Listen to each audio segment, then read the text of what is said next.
Sabi kasi, mas mabuti pa raw yung sa ibang bansa. Kasi, hindi naghirap. Totoo ba ang chismis? Feeling ko hindi. Mas masaya kaya sa Pinas. Paano hindi sasaya alagang-alaga yung mga tamad? Kahit hindi ka na magtrabaho, may 4-piece ka dyan. May ayuda, may akap, tupad kahit hindi ka naglilinis. At akalain mong pumunta ka lang ng Imbornal, may 80,000 ka na? Hirap? Nasaan? Mga kalala ko nga ang tambay. Araw-araw nasa inuman. Tapos alam nyo ba, minsan yung mga badyaw, mas mataas pa ang sweldo. Di pala, kita kesa sa mga minimum wage earners.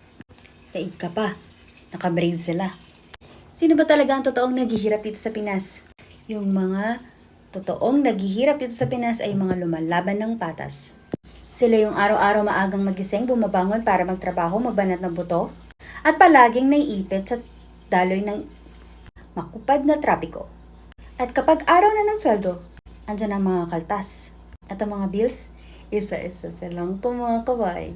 Habang ang pera nila sa kanilang wallet ay nagbabay-bye. Sa Pinas lang yun mga jay, na kung sino pa yung may trabaho, mukhang siya pa yung hirap na hirap. Oh, kalmahan nyo lang.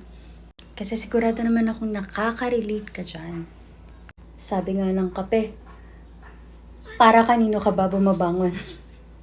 Kasi ako, marami akong pusa. Bawal akong tamadin. Ano? Yusin nyo kasi yung boto nyo.